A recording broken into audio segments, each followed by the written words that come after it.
quindi rosso, partito.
kids rang my doorbell.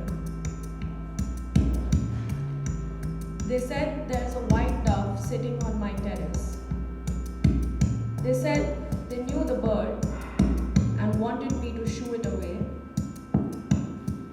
I went up to the terrace. Their bird was there, walking along the edge of the wall. I got it to fly away, as the kids had instructed me. I reported to them that it had flown away. The older one was keeping a watch from the window, tracking where the bird went. He said it was gone and settled on another terrace. I asked them why they didn't just hold the bird and take it. Wouldn't it be easier for them? They firmly said that the bird isn't to be held. The point is to make it fly back home without touching it. And they left, rushing to the next apartment.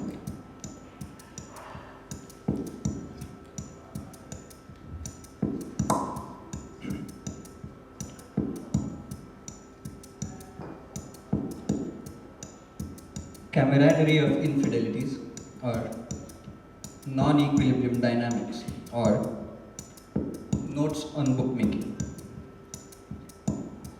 It all starts in a basement copy shop opposite Eros Cinema in Jampura. This is the ground, the vibe.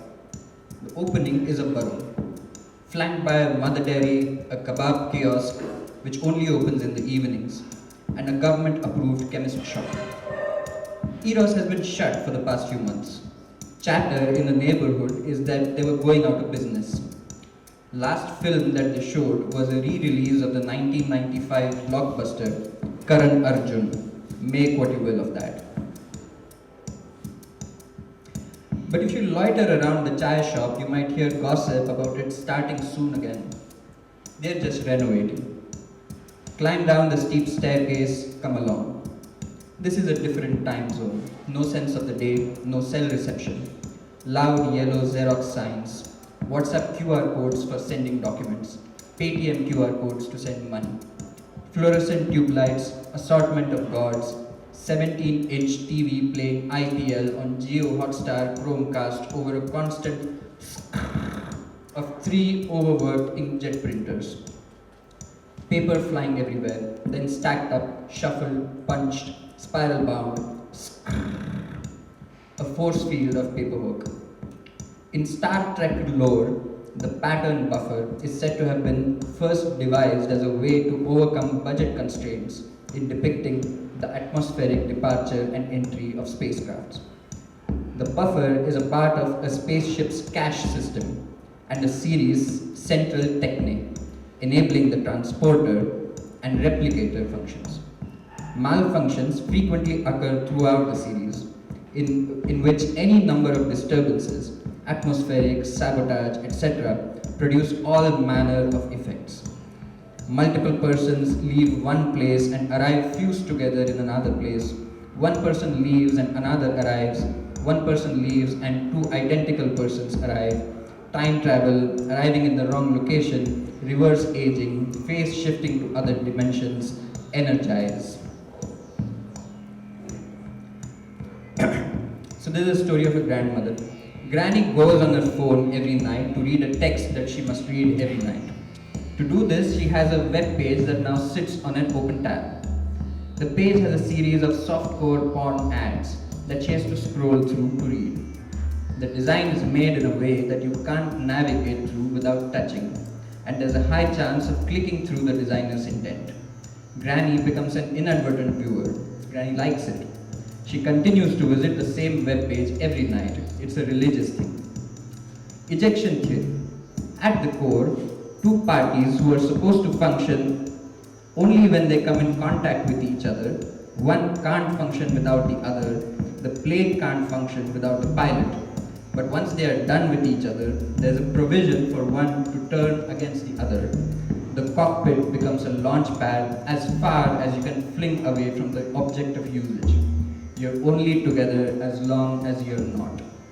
Ejection as an infidelous act, an escape velocity which keeps escaping its own velocity. Imagine a pilot ejecting out of their seat mid-flight, but the ejector seat has an ejector seat, a recursivity of ejector seats.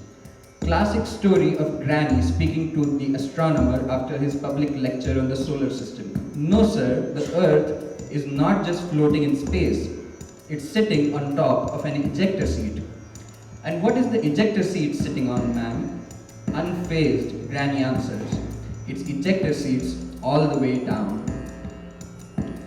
Think escape velocity in a cascade of staggered ejections on ejections, rather than in a line, a compounding, transmissible, anatomical deterritorialization.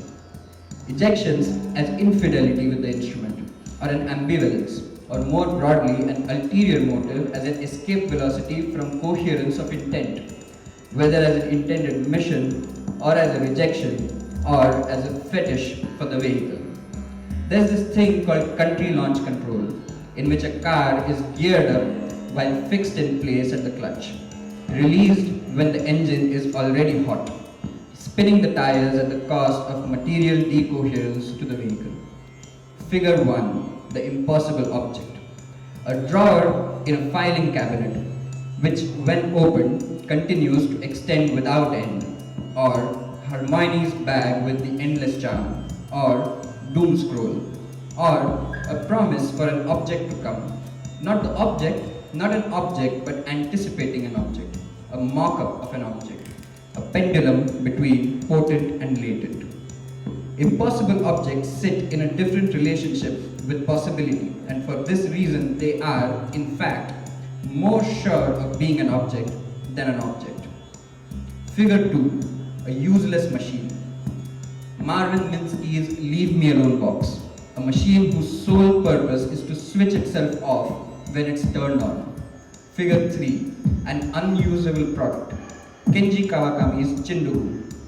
Chopsticks with a portable fan suspended from the fat edge to blow on the food before eating. Negation is strong in Chindogu. They are not for sale, not just jokes, not propaganda, not taboo, not patented. Chindogu are unthings, but they are great souls. Figure 4. A contraption, a Rube Goldberg machine, or remote haptics, an extravagant apparatus of simple, unrelated devices that are arranged together in precise calculations to perform the most mundane tasks, like pour milk in a cup. Figure 5. A miscreant placeholder. Harumi Hosono's fifth album, Cochin Moon, takes the shape of a two-floor hotel replete with a rooftop garden, diplomats, and synth mosquitoes circling overhead mid-stomach bug. Hosono's grandfather was the sole Japanese survivor of the Titanic, infamously covering himself with a shawl to escape on one of the few trammed lifeboats reserved for women and children, an escape for which he was widely ridiculed as a national embarrassment. His grandson would later be considered a pioneer of electronic music. Printer wording in B-flat Lydian, match playing on TV, PDFs flying back and forth overhead, USB-C to USB, USB inserted upside down, flipped, but wait, it was right side up all along. Foghorn of a train tears through a noise gate, voices out of thin air, light in beams and shafts spilled from the side of a scanner, thumbs tapping at 300 BPM, aroma of fresh ink, fresh paper off gas, errant spit from excited speech. A4 sheets of paper first eject like a bullet and then gently float downwards like clouds. Non-equilibrium dynamics starts with the hypothesis that real-world systems do not naturally evolve towards disorder, but instead can spontaneously generate order through processes of self-organization when driven far from equilibrium. Any stability is provisional. Standards, protocols, correct ways of doing things, right notes, formal compliances, territorializations, high definition, belief systems, sanity, legitimacy, clarity, purity, morality as fidelities. Fidelities work with gates and filters, like the noise gate of a pair of AirPods that takes a call about whether the song playing on the radio at the other end of the Zoom meeting is information or noise, or a safe search blur, or the great firewall, or graded inequality. Fidelities require adherences and allegiances and control mechanisms and policing functions. Camaraderie of infidelity requires stretchy techniques, cheeky, cheaty, platform lockpicking, free trial sign up, delete before free trial ends, polyphonic life across multiple surfaces, screens, interfaces, multiple fidelity interface capacity. Fidelity as a bandwidth, fidelity, image fidelity, resolution, scale, SD, HD, 720p, capacity, presets, typologies, truth. Requires a certain attitude towards morality of formal compliance and institutional demand that doesn't hate the player in hating the game. In fact, it loves the player beyond measure, and the game is just an excuse to hang out. Stretchy techniques are like swing. Musicologists say that it's very hard to define swing. Jazz musicians say that swing is nothing but a feel. Computer music programmers say that to write a code that incorporates swing in a rhythmic algorithm is really tricky because you need to deliberately introduce a mistake. What you need to do is not be in time. What you need to do is ease into a beat as opposed to land on it straight. What you need to do is just be a little miscreantic. What you need to do is take the wrong door to get to the right place. Swing is described as the relative rhythmic distance between two voices as they let go of the pressure to always sync together, but instead tease each other. A little lead, a little lag, a slight pocket, and a stand face. You know the story about Miles Davis and Herbie Hancock? Where Herbie plays the wrong chord and Miles plays some notes over it to make it right? I think the interesting thing about the story is not the making of the wrong into right as if by some magic transformation. I think it is more to do with the fact that they don't stop playing. The Davis-Hancock assemblage is a machine that once plugged into manages to short circuit dominant and minor musical histories in ways that are not adversarial but smooth. Non-veg is more than veg. Non-veg is not the negation of veg but an excess. Wrong is more than right. Entered copy shop with a stack of 190 GSM papers, transparent background PNG files with the word sub densely scattered across it. A screenshot of a YouTube comment on a video of a lullaby sung by a friend's mother gently lands on top of protocols for administering an online proctored exam. Subtitles for a film turn into a witness account about a 1,000-year-old game of telephone. Diary entries scattered, shuffle with WhatsApp messages and maps and manifestos and instructions for dead drops. A visiting card for a travel company flutters around an ear painted on the ceiling of a shared studio in an old Delhi neighborhood. The ear is a hole, and a worm digs through it, leaving behind a slimy trail of cosmotechnical formulations. It emerges from the other end to the ground in Shanghai that registers subtle tremors that books make as they fly about in the city. There is a style guide in there somewhere. Danger of unknown material interaction, risk of machine breakdown. Will the printer take it? Copy shop operator knows that small forces can disequilibrate large systems. Operator with the nonchalance of someone who has seen too many documents in their life. Let's find out.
5.5 movements. Movement 1, the burrow of unsound. The air smells pungent and arid. Fatigue traverses and slowly fills up the site of what was once a burrow, now turned outside in. Heavy and dazed eyelids gaze at the last remaining parts of the immaculately constructed stone walls, harkening back to that moment when a faint whistle first slithered into the labyrinthine passages of the burrow. The crumbling walls are starting to heave and sigh, occasional rumbles giving way to a steadier, humid rhythm, spreading all the way through the cracks of the floor into the pulsating pores of the skin. The story of Kafka's burrow is one that brought me to uncanny sound and resounding. It is a tale of anxious listening. A nameless and undefined creature inhabits the story. It is most likely a mole or a badger, going by the signs that lie scantily strewn across the volume of a convoluted underground fortress. A register of hyper-listening is invoked by a piercing sound that hears the mole, even before it feeds into the signal at the edge of the sleep and wakefulness. Like an earworm, the inaudible whistling wriggles its way from the depths of the mole's interiorities all the way into its oral faculties. From an inside to an outside, from refuge to peril, it spirals all the way through the wormhole into extremism.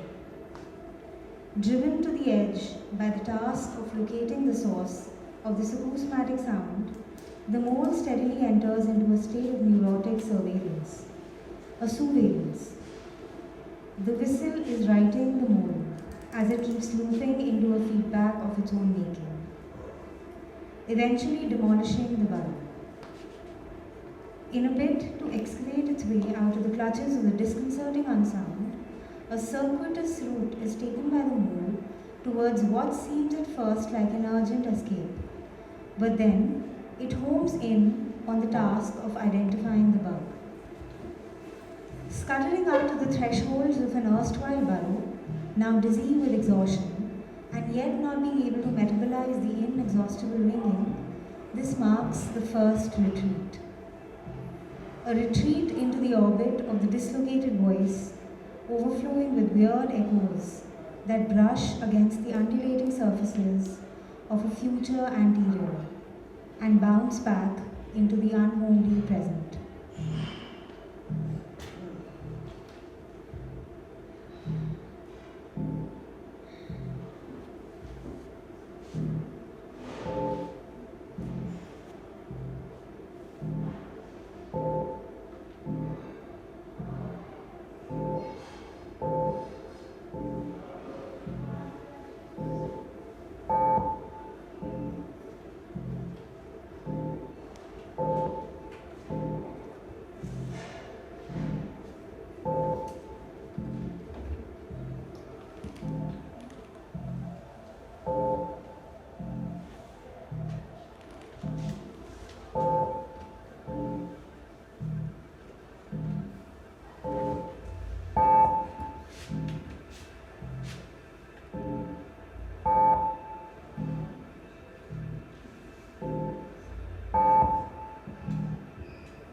Anxiety that I experienced when encountering the archive of the Linguistic Survey of India, LSI.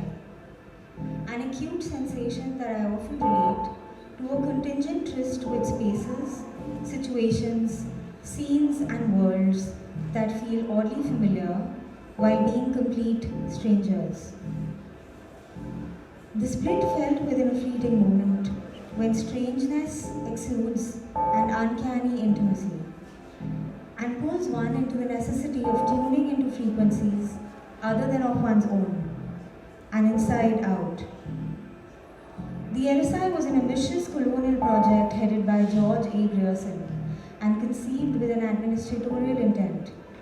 It produced a massive collection of voices, sounds, and utterances in various languages and dialects captured from all across the Indian subcontinent in the years from 1914 to 1928.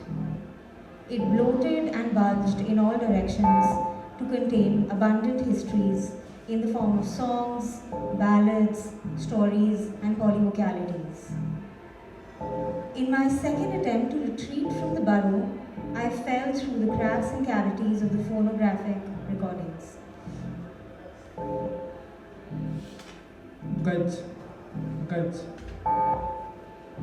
Sound of restlessness.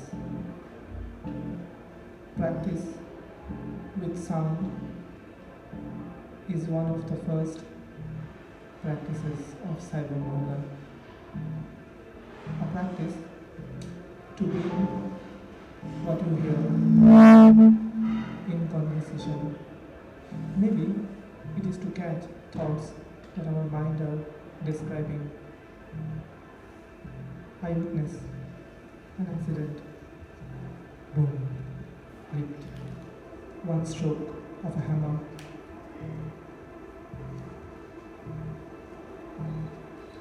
And a nail. Nailed it. Thug, thug, thug, thug, thug. Grit. And siren. Shouted. T, na, T, na. Grit. A coin fell on the concrete ground. Tan, tap, tan, tap. Once you get the grip of this listening, then maybe a different kind of feeling and dilemmas get a gap over time to take a shape. To be webbing a thought that is source, first thing that is asked to do when someone joins the studio is to listen. Listen how many sounds you are listening. Sounds, not words. Cyber Mohla was about 1.5 years old in Nangia. When the neighborhoods by the river Yamuna were demolished by the authorities, Nanga was built on ashes.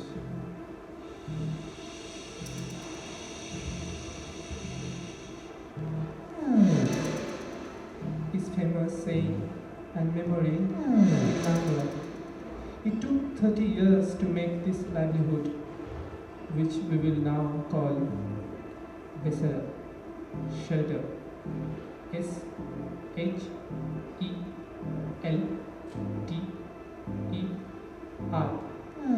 Shelter. By the end of the August 2006, it was completely mixed up with the ground. This happened within 2 years of the studio and 5 months during the demolition. Same year in the November, Ramesh wrote, "A life lived through that we have no control over, like resettlement. Resettlement of a place. We lose our lanes, our neighborhood, our home. Strangely, our life in constant change. In our stubbornness to leave the city that is so versatile and trickster. Trickster, T-R-I-C-K-S-T-E-R.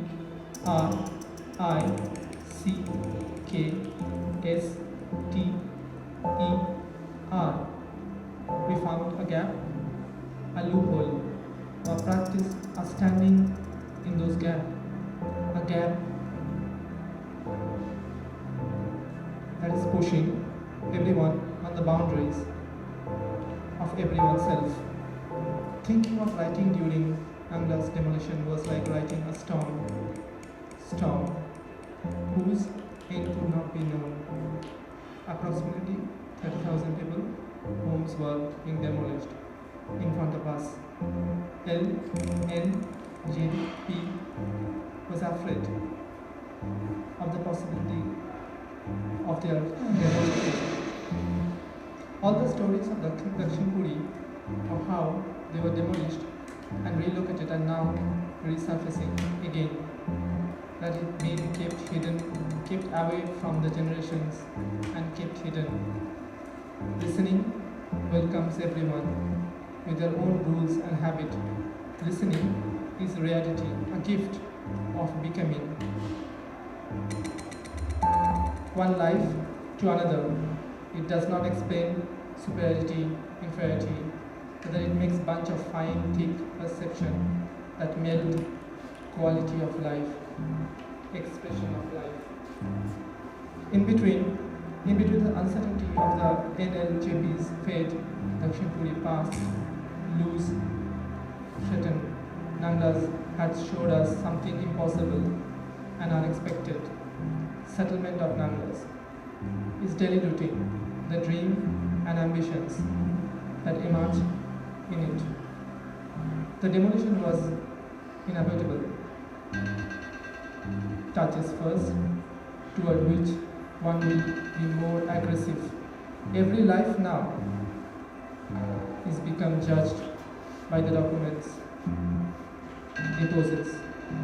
The team doing the survey doesn't know the language, doesn't know any language other than one of those documents. When the bulldozers are moving forward by demolitions of home are also demolishing the order of ordinary. In that time, Azra wrote, Sumi was packing each document, she was packing like up a flower. Azra wrote, Sumi was packing each document like Sumi was picking up a flower. It was wrapped like a dead body, wrapped in a shawl and kept in safe. Felt like the documents are not their own, but a deposit, someone else, given to them, keep it safe. Feel like a city, turn its ear off to Nangla. Stories, anecdotes need some slopes in which they can flow listening to shelf, to other, to sorrow, to happiness, to wanting, to imaginations, to future. This type of listening happen with family, friends, relatives, someone we know, neighborhood, tea stall, with a stranger, in a bus stop, with someone we met after a long time, or with someone who have seen us growing young. This listening is everyday life. But when the sound of your house being broken, apart can be hard. Everyone it breaks illusion of web of safe listening. It scatters our understanding of listening. A speech loses its own when it almost laden with the thickness of experiences around there. Listening means we take in someone else's memory, poem, dance, song, complaints, approval. To know that you have taken in this to shelter inside, grown inside of you, beat with your memories, challenge you.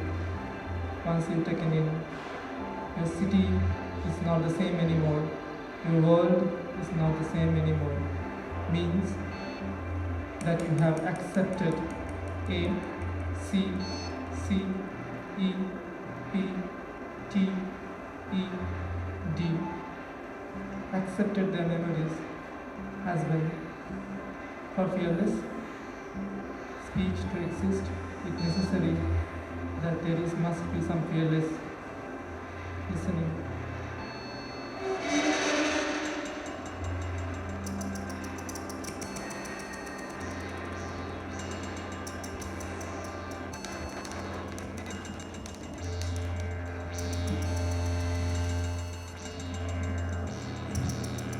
Movement 4.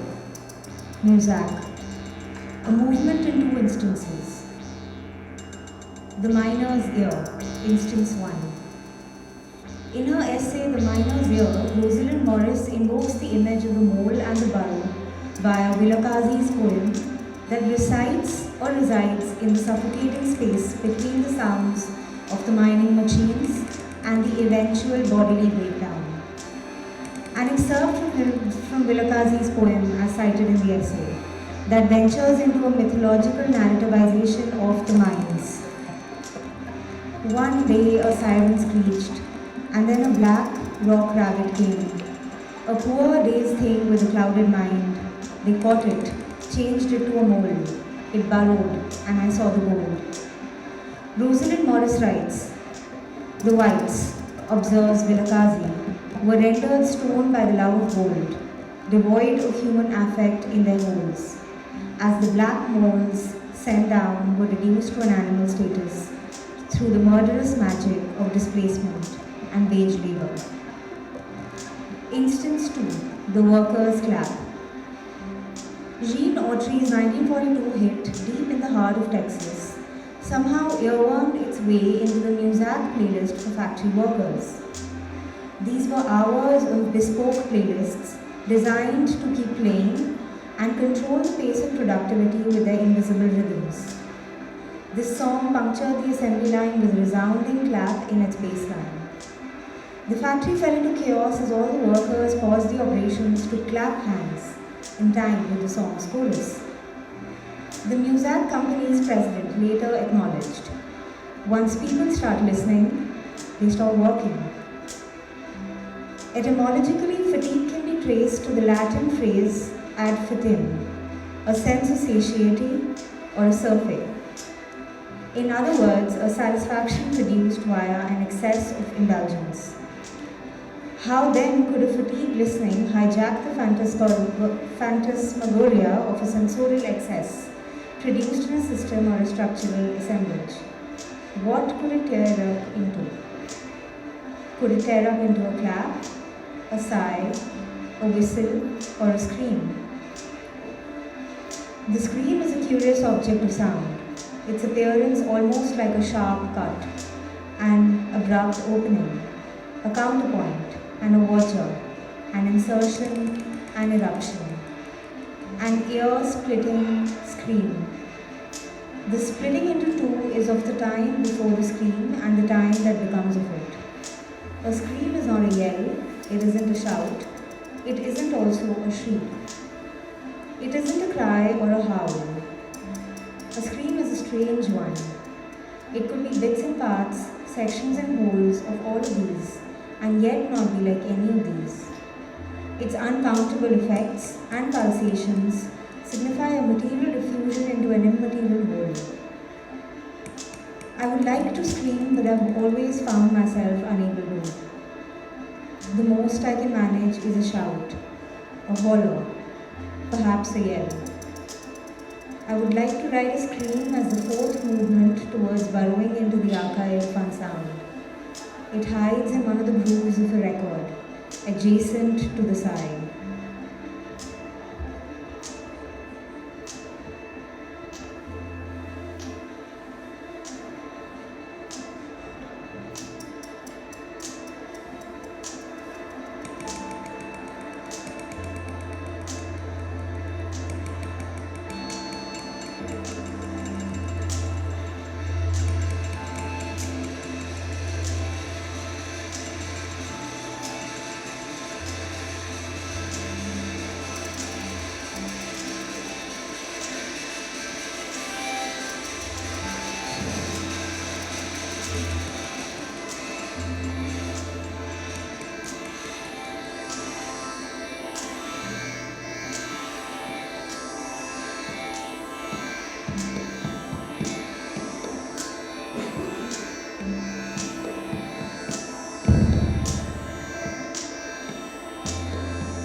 Choreography for a dead drop.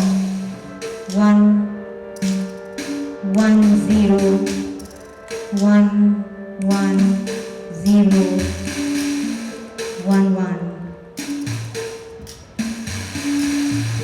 A car is driving towards the border with 2 passengers. It's pitch black outside. A line of trucks fills the road ahead, headlights and taillights packed densely together, illuminating in flaps painted with murals and inspirational messages for a personalized touch. Back in the car, one of the passengers tells the driver, if they want to overtake, they can signal to the traffic ahead. When the opposite lane is clear, the trucks switch back and forth between right and left turn signals. They don't know it yet, but they missed a turn. Eventually, the driver takes a left, and the car finds itself on a 2-lane gravel road with no street lights, only road signs, burned by 1,000 suns. Sometime later, the passengers notice a shift in language. The border is now behind. They missed the checkpoint. Now, as obedient travelers, they decided to drive back to the main road and cross the official border, get all the possible passport stamps and both countries' approvals to leave, to enter, to be good. A while later, they turn into a winding, 1-lane dirt road, flanked tightly on either side with barbed wire fences. No man's land, secure but not impenetrable. Past one checkpoint, ahead of another, in between states.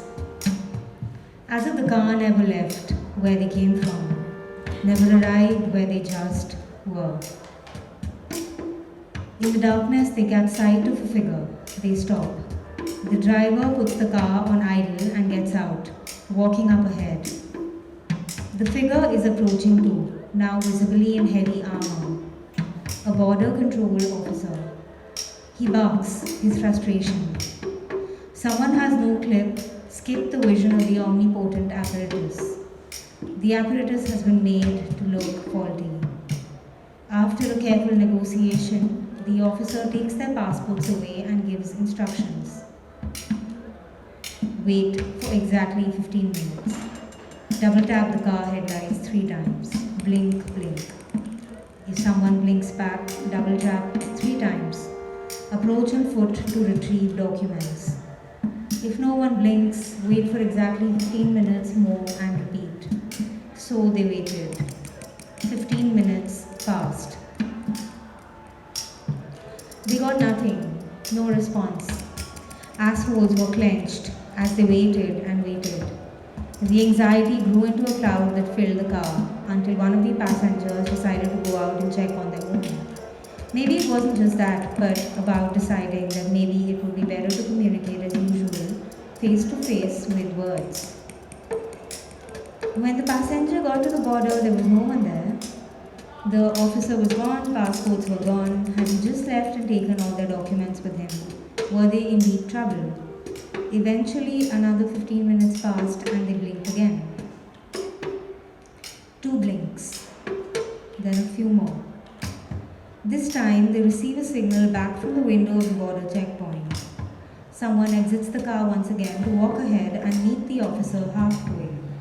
He arrives with their documents, newly stamped, along with a small grey package, which the officer asks to be dropped somewhere in the city ahead. Yes, sure, whatever, they did it, they crossed. They're more than happy to agree to the sketchy request. After all, dead dropping officer's package was just another day, and they do it all the time. They've been doing these activities all night. Signal mechanics like 110, 110, 11 are part of a wider range of dead drop techniques. Free, open source and improvised mechanisms of inscription, which are emergent in the field, especially when the system is not working, or designed not to work. 110, 110, 11 means that you're broadcasting a call. You're sending something out, which is looking for a response. Can you recognize this pattern? If you can, repeat it. Respond to it, reproduce it, multiply the activity. The response is an open sesame, an abracadabra to move to the next level, a key that opens a lock. The language of this mode is already constant. even if you don't know about it, or even if you don't act on it. In each case, these mechanisms are localized for the targeted engagement, while keeping the full picture out of reach.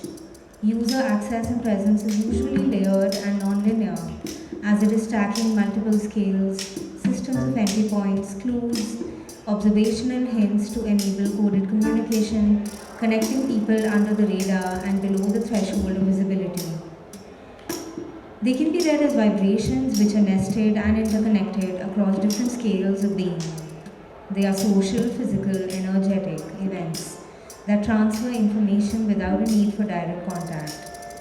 It's not A, B, C passing energy from one to another, but more like A, B, and the passage between the two has its own agentiality, another kind of intelligence.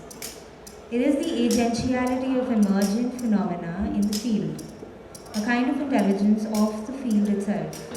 Nothing is passive, everything is grooving, improvising a choreography of forms and actions, meta-stable in their continuous reconfiguring, to which activity and motion are primordial forces. After crossing the border, the car finds itself back again in the line of trucks, most of them still oscillating between their left and right signals. The car passes by, blinking thanks as it proceeds with a few taps of its triangle emergency lights. As the night turns to morning, the passengers see that the officer's package is a book covered in a thin grey plastic bag. The book is titled The Knowledge, a comprehensive overview of all the routes and pathways for taxi drivers in the City of London. The extent of the knowledge is not in its associated literature, official maps, examinations, and certifications. It is more of an intimacy that includes a grasp of roads and streets only open at particular times, or those which reverse direction with daylight or nighttime or seasons or moon cycles. These dynamics are imbibed as interfaces that are profoundly contingent and that are far from fixation on finitudes. This knowledge is called forth incidentally, often reactively, forged through temporary pacts, quiet agreements, intuitive acts of trust in uncertain conditions, and mafioso at a state dinner kind of grey zones. Moves against brittle structures. Such choreographies do not promise clarity, only a no time to explain right now or never kind of a tactical assurance. A play, which once acted upon dissolves into something mystical, something that is there but that we don't quite see, or something that was there and that is not there now. The knowledge is neither purely explicit nor fully graspable. It is intra-formal, never not tangled with the conditions of its own emergence. The car continues on its way through forests and fields. In a pivoting mirror, glimpses of the dawn appear like signals from a heliograph, messages sent in flashes of light borrowed from the sun.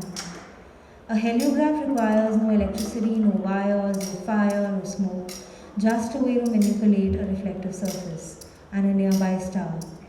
It is a stolen technology, stealing excess light away from the fire in the sky, a familiar activity.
days later, it hits 80 rupees per kg and then dips down and up again the next week. The crop is unpredictable and a nightmare for those who decide its price. Politicians are known to be afraid of onions. And yet, it continues to remain a kitchen staple that refuses to have a fixed value. It is still grown, wanted, and in demand nevertheless. Objects and a building owned by many are being reassessed for individual allocation. A quick round of hypothetically dividing these resources reveals the truth of endless calculation. Individuals can feel divided, but only up to a point.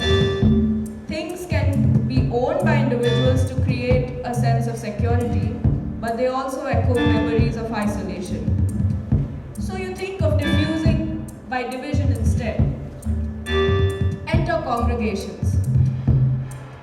The desire for capacity as peers, as neighbors, as partners, as lovers, as friends, as students, as producers, as employees, as inhabitants of Delhi. It is a desire that arises from wanting to thrive and not just survive. It arises from wanting to do what is spoken as much as to speak about what is done. Perhaps the future of a studio needs to begin with a pinch of carelessness towards who owned what originally, whether it is a matter of words or furniture.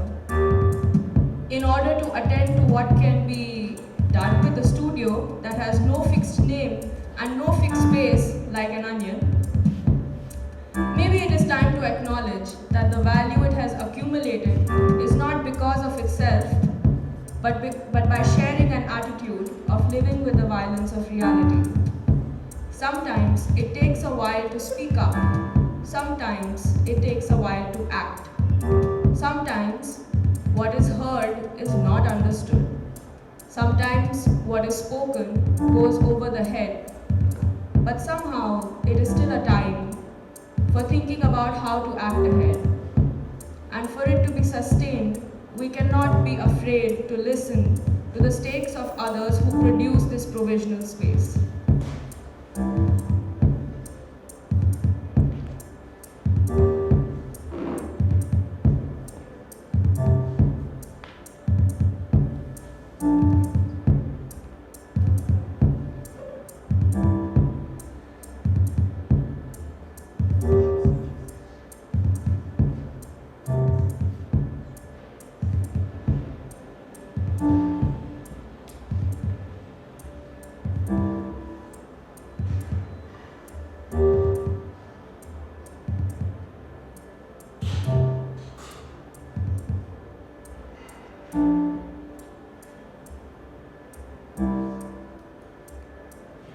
Style Guide, Cabello Malazzi.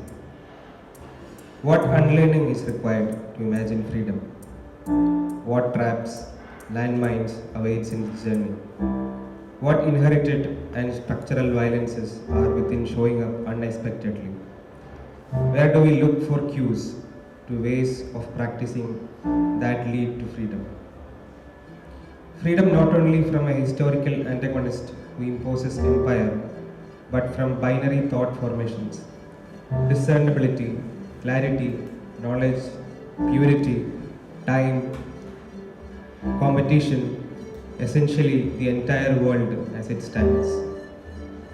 Freedom to be curious, frivolous, debaucherous, to see a world where interest is not mediated by a colonial wound, where discipline and rigor and movement are recovered from the academy. The trap list. Imbibed colonial thought formations, counter narratives, speaking to white people, generalized fantasy audience, produced in context, clarity, a huge trap, accessibility, respectability, certification, standardization, middle class, the way it demands and maintains capitalist motions of progress. Lists, linearity, commonality, consolidation. Essentially, imagining that you are working and everyone must understand without doing the work of reading to understand. House style. Every publishing house and academy has a house style, an instructive manual on how you should format, a standardization mechanism. It tells you to conform to these house rules.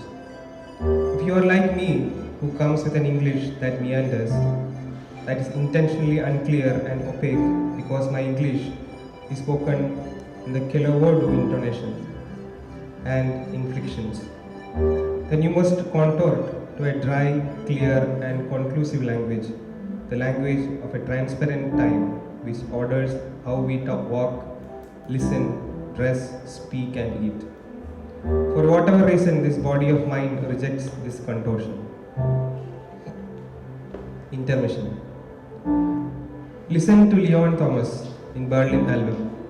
You can follow it up with Francis Bebe's flute video, a song composed for oneself while working on the mundane, a hum massaging one's fires. Absurdity.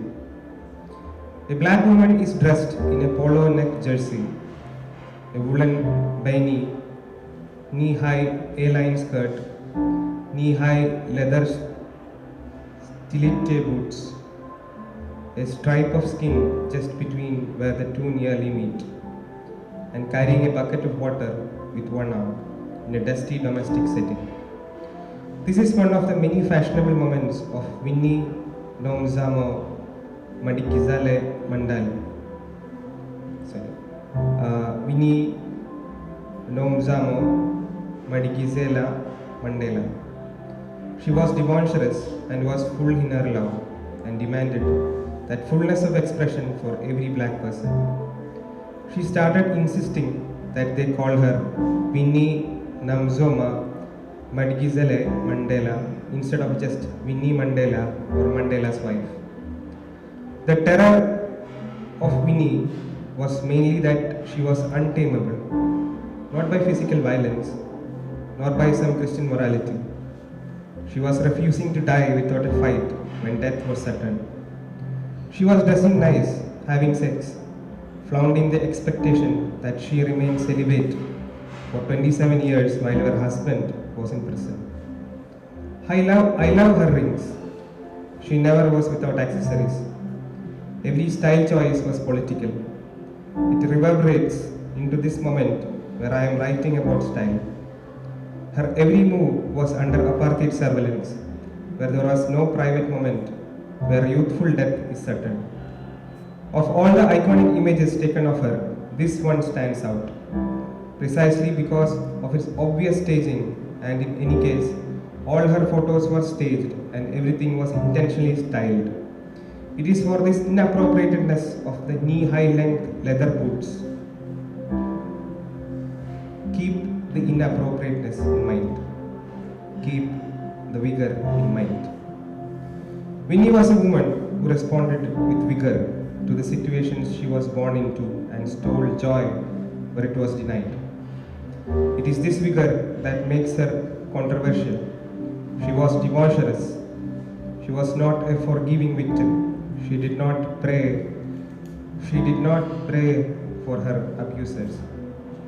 She did not pray for her abusers. Letsema. My grandmother, Selina Tiniiko Malatse Ni Ricotso, on other hand, was of similar age as Winnie, also existed at the similar time. Also obsessed with appearance, her routine included being fully dressed up before making breakfast. She covered her head with head wraps, beanies, baretis, and hardly wore her heart and head out. Her wardrobe was regular for her time. Clothes bought from boutiques, and a love for leather shoes, bags, heels and flats, and fur coats. However, her style was prescribed by Christian conservatism. It was a way of asserting her humanity during apartheid. There is an image of my grandmother in a dress similar to the Winnie image that I described above, except she wore it without the boots. My grandmother lived in rural South Africa during apartheid, had no surveillance, and styled herself for different ends. Her style was based on a Christian indoctrination of presentability and appearing respectfully. Winnie and Selina were cut from the same cloth. You can see it in dress sense. The obsession with appearance used as a tool to tame the tongue of their audiences, to speak to the complexity of their operations, the kind of complex operations seen in a lot of women and some men in the world, or I'm sure. Letsima is a collective formation that calls for various needs, that needs more than one person, from agricultural labor, funeral planning, and financial pooling of resources. Fortnightly beer drinks, to weddings, to activism, to schools. Such formations in use under different names now: societies, associations, stockwells, and more. There may be no foundation, no record label, but there is organizing. There are formations that persist through time. They are formalized, albeit crucially not at a governmental level, which makes them seem fugitive or informal. Terms used to delegitimize fugitive doesn't have to be in the dark, in hushed tones, or in conspicuous or laboriously so in the middle of a card game. Not that everyone was looking. It may only seem to be opaque to a person living in transparent time. My grandmother, Winnie, and many black women and men use Letsema as an operating and organizing principle. What can be mistaken as informal is the manner that Letsema was called. It was done during tea and scones, on walks, on bus trips, mid beer drinks, games, and more. What is of interest is this formation being pulled through time all the way to now, where you can see Letsema in jazz, home, gospel.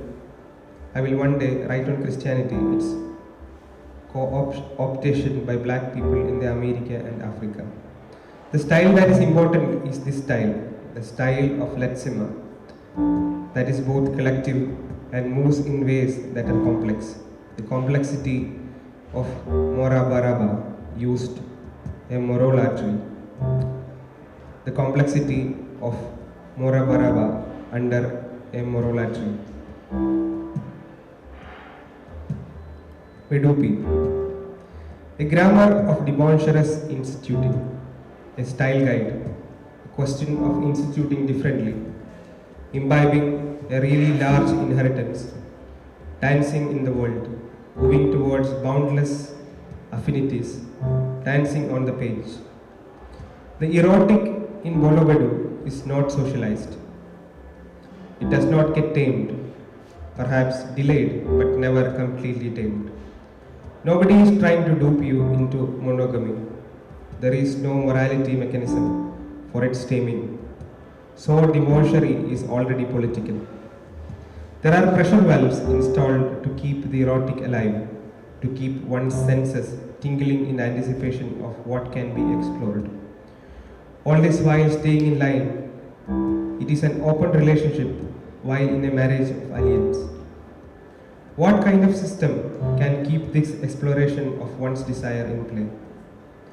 A play of sharpening taste buds in anticipation of completely letting go. The freedom that I seek, that I see so many of us wanting, is a freedom for absurdity, for contradiction, for freedom of association, for a collective rehearsal of freedoms.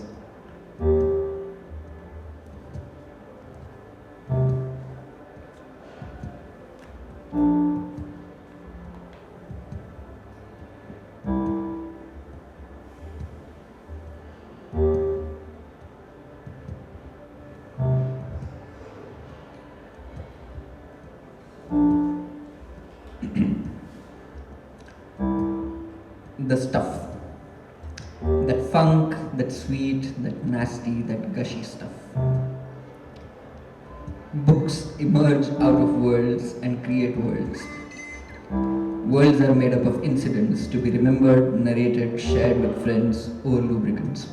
Some years back, Rux Media Collective had catalyzed 5 million incidents as coagulations, lags, or gut recalls. Discordant, minor, and ephemeral. 5 million calls for 5,000,001 and 2 and more. In systems that imagine themselves as highly ordered, incidents are more often than not perceived as violations or accidents, whereas existence in the biplanar can be contingent upon appearing only as a cluster of incidents. They may be felt as tremors in a pocket, heard in the bicker between currency rates or in a microtransaction, seen during a game of chess or in a film screen, tasted in the third bite of a cookie or in the receipt of its purchase. They may happen to you, be narrated to you, or behind you. They may mark the worlds they are coming from and creating. They may be there simply to gesture to a sense of noise and distortion. Shikarga Collective are Khurshid Ahmed and Janis Ahmed Lankar. These days they are making cartomancy magic in and around Srinagar. Rene Architect Mboya is tracing drawings in the dust in this latest season of drought, mostly just waiting for rain. Aasma Tulika just put out an album of growling 808s, frantic street rhythms, and infidelous genealogies called Bootleg Town.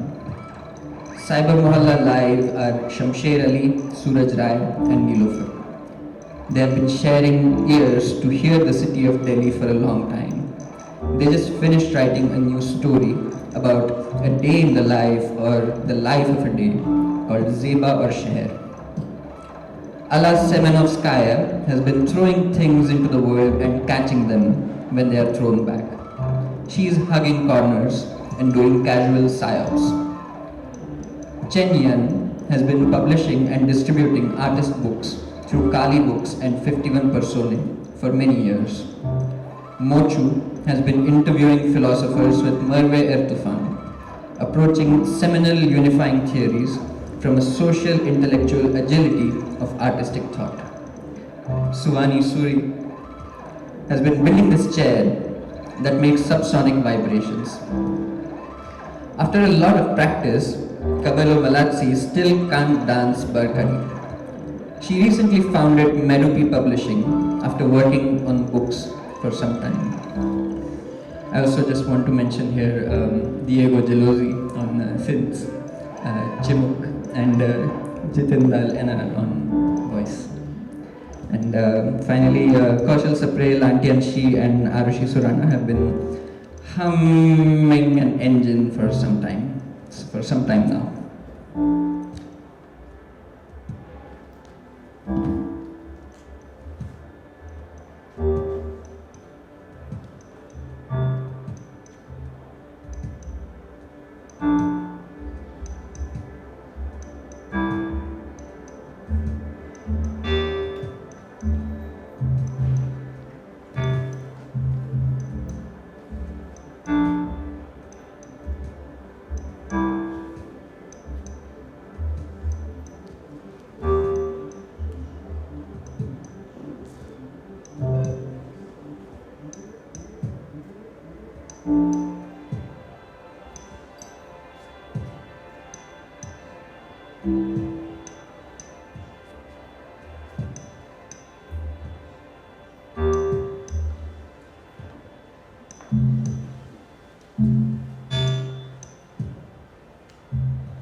I also want to mention Sylvia and all the folks at Casa who've been super helpful to me.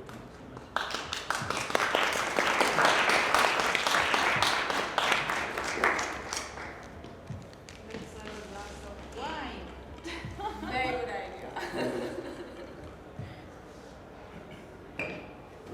Thanks for coming. Thank you.